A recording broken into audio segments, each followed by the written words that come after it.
Good afternoon. I am happy, I'm honored, I'm super excited, full of emotions of welcoming here to Stockholm for the 7th Aniridia Europe, European Aniridia Conference.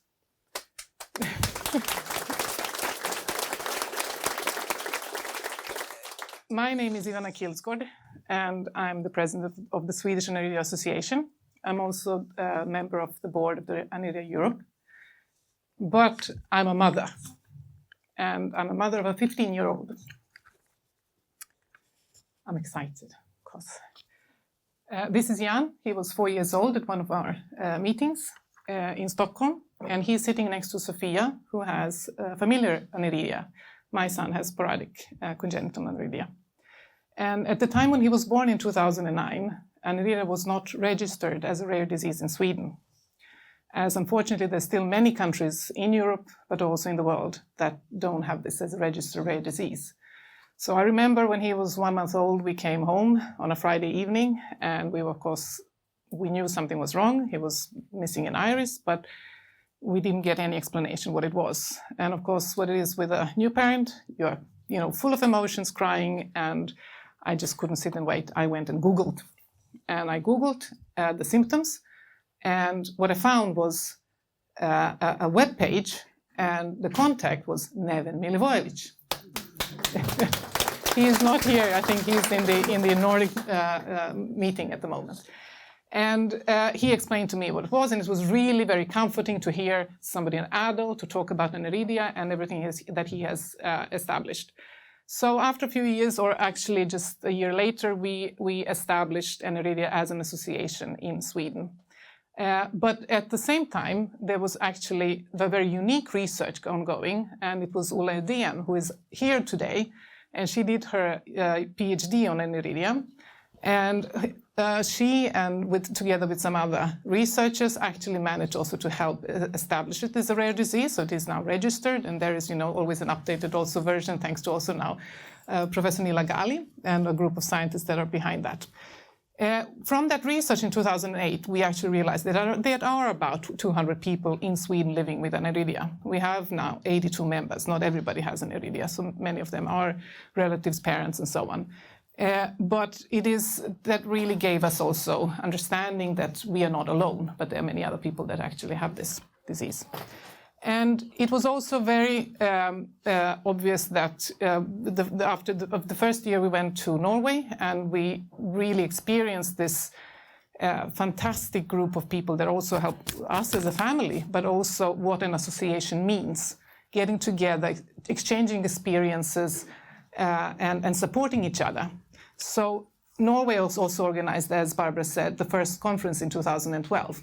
And I can say I cried the whole conference. And it was really full of emotions and really very heavy, because many of the presentations were actually showing operations. So as a parent, it was difficult. But it was also very unique and very helpful for us to be there as patients together to talk to scientists and to understand better this condition. And that has also led us to, establishing the main objectives that are also here today, even for Aniridia Europe and all the other associations.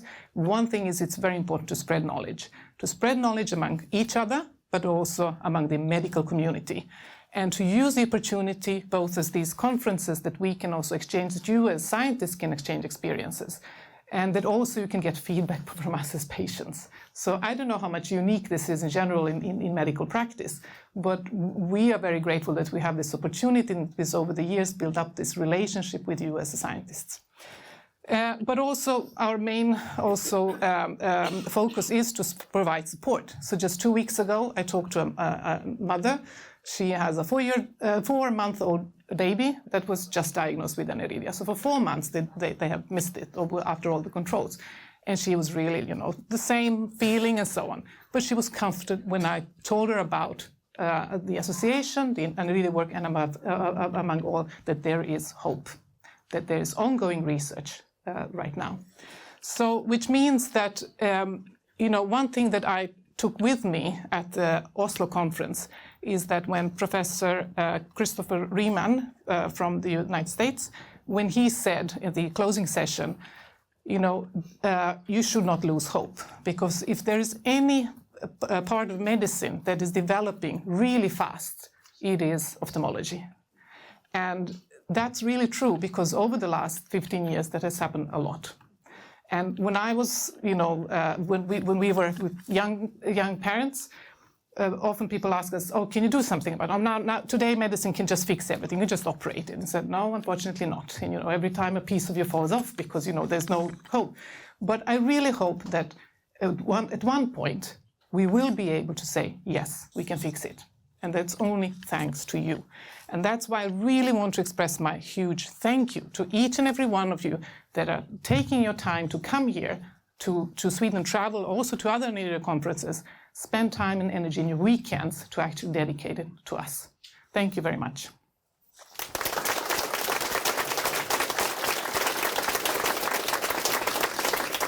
Now, as an organizer, I'm obliged to do also give some practical things. So I just need to, as Neil has already mentioned, it's 3 events. So, but we also made sure that we can mingle together, which will be during lunchtime in the evening, and also during dinner tomorrow.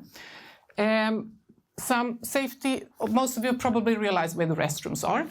So the toilet probably there's also downstairs, the nearest exits. And then, of course, we will film all the presentations. And then, thanks to Robert from Germany, that has really offered to do this for us. And then that will be also published online. There will also be, what was her name? Veronica from Italy that will take pictures. If any of you would not like to have the picture or, you know, the movie published, please let us know in time.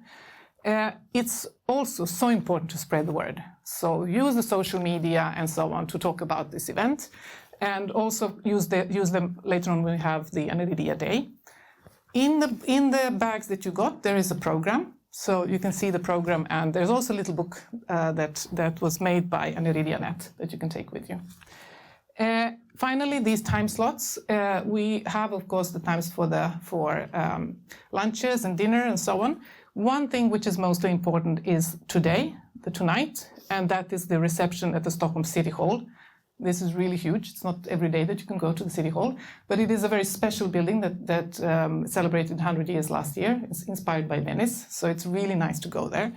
But it's important to be there in time. It takes about 20 minutes by bus or 40 minutes walking. We gather the latest at 6:45.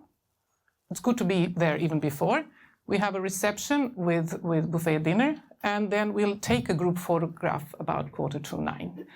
And due to safety reasons, it's important to just that the bag size could not be bigger than an A4, so 20 times 30. Otherwise, they won't let you in, or you need to leave the bag outside.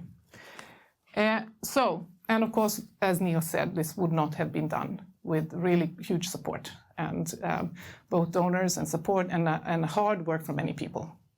So I really hope that you will spend some great days here with networking, meeting new people, getting inspired, but also using the opportunity to see Stockholm. Thank you very much.